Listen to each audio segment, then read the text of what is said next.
परिभाषा है। क्या दिया है? परिभाषा।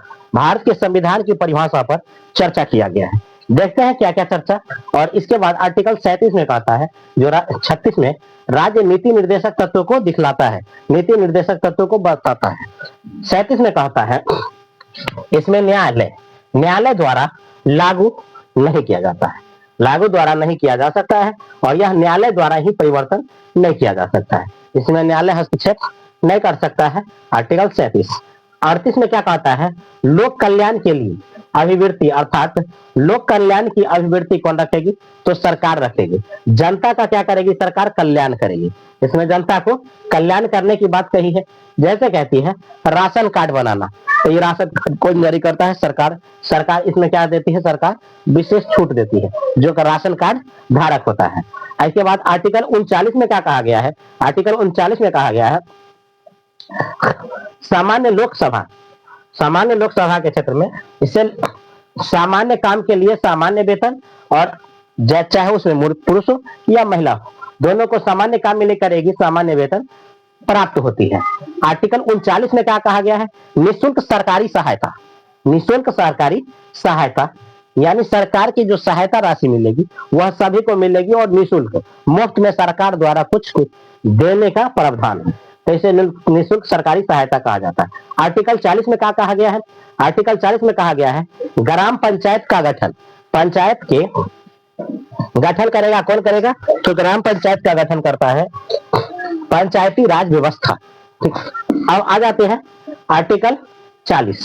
आर्टिकल 40 में पंचायत राज का गठन करता है। आर्टिकल 41 में क्या कहा गया? कुछ दशाओं में सरकारी सहायता दी जाएगी। कौन कौन दशाओं में देखें? तो जैसे कोई व्यक्ति का उम्र 60 साल से अधिक हो चुका है और वह काम करने योग्य नहीं रहा, तो उस स्थिति में उसे पेंशन का प्रावधान है, या कोई महिला जिनके आय इनकम का स्रोत बंद हो गया, या दिव्यांगजन है, तो उनको क्या किया जाता है? सरकार द्वारा पेंशन राशि दिया जाता है। तो ये खुश यानी क्या होता है? इसमें उसकी आर्थिक हालात या स्थिति कुछ दयनीय से बेहतर हो जाती है। आर्टिकल 42 में क्या कहा गया है? न्याय संगत कार्य। न्याय संगत कार्य में क्या किया जाता है? मनोनीत दशा। मनोनीत दशाएं, इसमें न्याय संगत कार्य क्या होता है? प्रस्तुति सहायता। प्रस्तुति मतलब जो महिलाएं गर्भ से है उन्हें क्या है? आसान काम या साधारण काम के लिए लगाया जाता है, हार्ड वर्क में उसे नहीं दिया जाता है, तो उससे क्या दिया जाता है? प्रस्तुति सहायता, या गर्भकाल के समय उसे अवकाश दिया जाता है, 6 माह का अवकाश, 3 महीना पहले और 3 महीना बाद तक, तो उसे क्या कहते हैं? प्रस्तुति सहायता।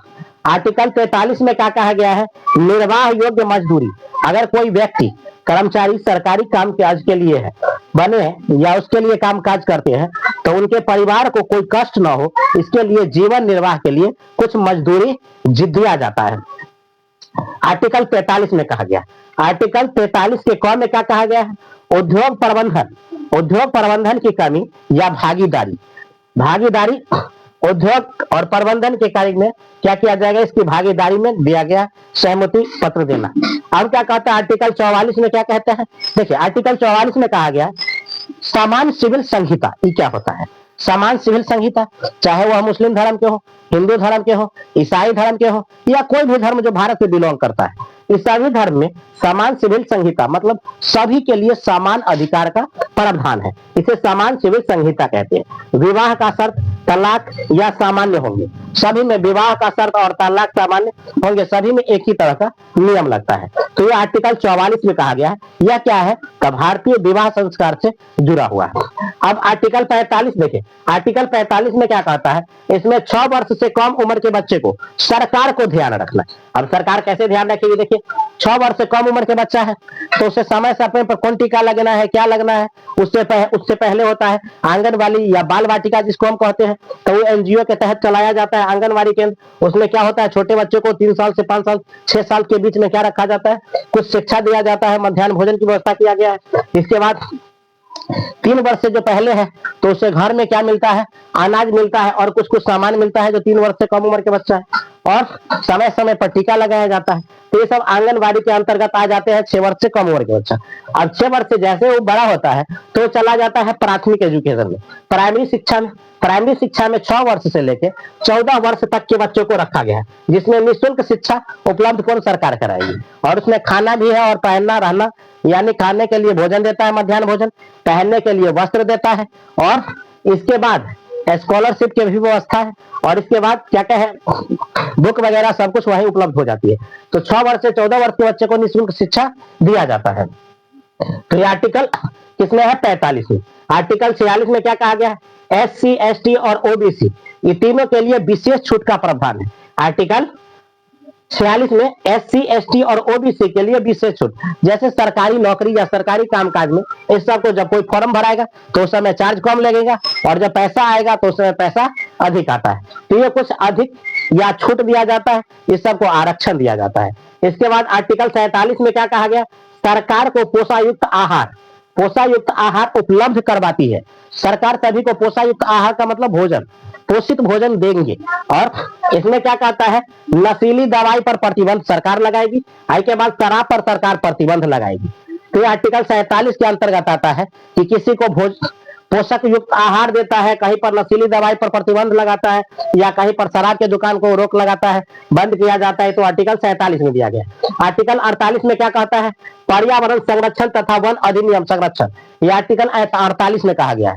अगर वन में कोई व्यक्ति पेड़ काट रहा है विवादित जगह पर, या फिर विवादित न भी है, अपना भी कोई पेड़ काट रहा है और बड़ा पेड़ है, हरा पेड़ है, और जाके प्रशासन को आप बता देते हैं, तो वह हरा पेड़ नहीं काट सकता है, क्योंकि हरा पेड़ ऑक्सीजन देता है, वह पर्यावरण क्लाइमेट को साफ रखता है। अतः पर्यावरण को सुरक्षित रखना हम सबकी जिम्मेदारी है। इसलिए पर्यावरण के बचाव के लिए हम किसी भी हरा पेड़ को नहीं काट सकते। ये विधान आर्टिकल 48 में दिया गया है। आर्टिकल 49 में क्या कहता है, राज्य में स्मारक, राज्य में राष्ट्रीय स्मारक, राष्ट्रीय स्मारक कहने तो इसमें केवल स्मारक दिया गया है, लेकिन स्मारक ही नहीं, आप सड़क को ले लीजिए, स्कूल को ले लीजिए, बड़ा सरकारी हॉस्पिटल को ले लीजिए, जो भी सरकारी सामुदायिक भवन हो गया, पंचायत भवन, उसको ले लीजिए, कोई भी सरकारी चीज है तो सरकारी चीज की रखवाली की जिम्मेदारी सरकार को होती है। लेकिन सरकार तो एक बार बना के चल जाती है, लेकिन क्या हम सरकार बना के चल गई, अब सड़क सरकार बना के चल गई, अब सड़क ठीक है कि नहीं वो सरकार देखने आएगा कि हम जनता चलते हैं तो उसको देखने का काम किसका होता है, हम पब्लिकों का, आम पब्लिकों का होता है। इसलिए राष्ट्रीय स्मारक सुरक्षा दिया गया है। तो स्मारक से लेके, सड़क से लेके, पंचायत भवन, स्कूल, हॉस्पिटल वगैरह जो भी चीज हमें नजर में आती है, अगर उसे कोई क्षतिग्रस्त कर रहा है तो हम सबका यह फर्ज बनता है कि उसे देख रेख करें, क्योंकि उससे सबको लाभ होता है। ठीक, तो यह आर्टिकल 49 में कहा गया है। आर्टिकल 50 में क्या कहा गया है, कार्य। देखिए आर्टिकल 50 में कहा गया है कार्यपालिका और न्यायपालिका। देखिए कार्यपालिका क्या होता है, कार्यपालिका कार्य को बनाएगा, कार्यपालिका कार्य को बनाता है, जबकि कार्यपालिका कार्य को बनाएगी और न्यायपालिका क्या करता है, दोनों अलग करता है। कार्यपालिका का कार्य अलग है, न्यायपालिका का काम अलग है। न्यायपालिका सजा देती है, कार्य को न मानने पर उसे सजा देती है। कार्यपालिका का काम है कार्य को बनाना और न्यायपालिका का काम है न्याय करना।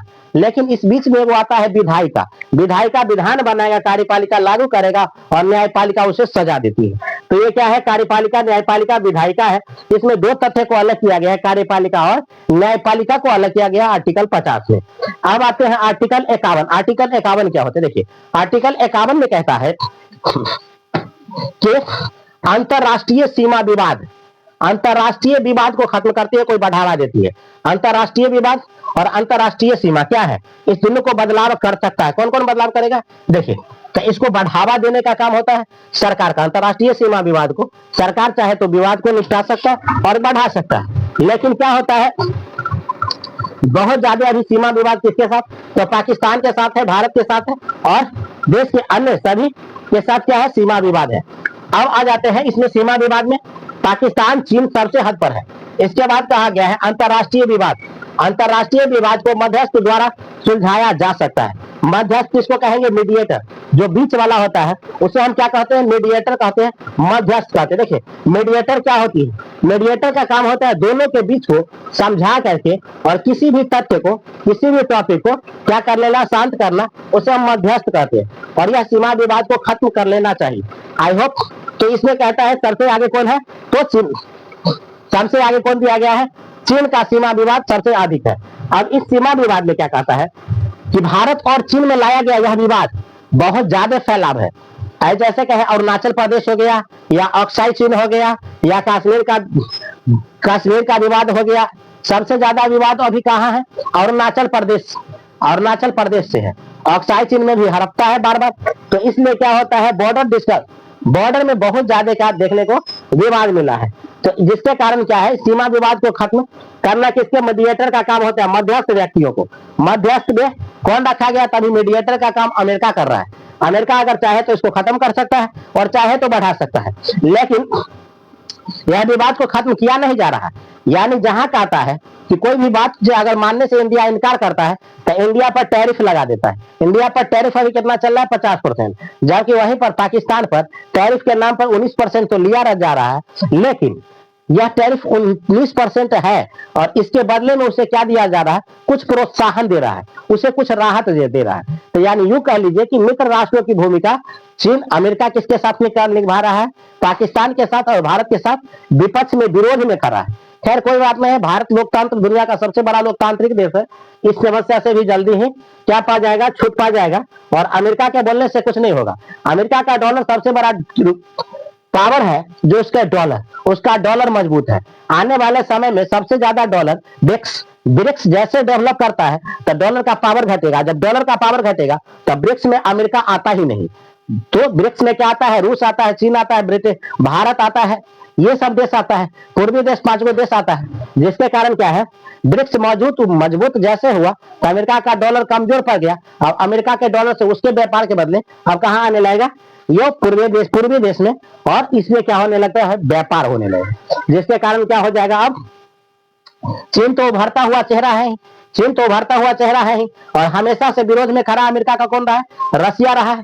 और आज नया दुश्मन अमेरिका का अगर भय लगने लगा है तो वो भारत से। तो पहले अमेरिका का एक दुश्मन हुआ करता था और अब केवल रूस दुश्मन हुआ करता था, और आज अमेरिका के दुश्मन रूस तो खड़ा है ही, चीन उभरता हुआ नजर आ गया है व्यापार में सबसे आगे, जो अमेरिका को कितना पीछा छोड़ दिया। और इसके बाद इंडिया भी चाइना के पीछे पीछे चल रहा है उसके बताए पद चिन्हों पर। जिसके कारण आने वाले समय में चाइना से बेशक आगे न बढ़ सके, लेकिन अमेरिका के लेवल में जाके भारत जरूर खड़ा हो जाएगा। तो यह इतना हमें क्या करना है कि आई होप ये आपको समझ में आया होगा। और हम चर्चा की आज 36 से लेके 51 तक। तो इस 51 में आपको ये आर्टिकल को टोटल को यानी भाग 4 में राज्य के नीति निर्देशक तत्व जो बताता है, जिसको क्या करना है, आप इस वीडियो को बस 2 बार देख लीजिए। एक बार नॉर्मल स्पीड में और एक बार रिवाइज करके 2 गुना स्पीड में देख लीजिएगा, जिसके कारण आपको क्या हो जाएगा? भाग 4 कंप्लीट होगा। तो आई होप ये आपको समझ में आया होगा। इसके लिए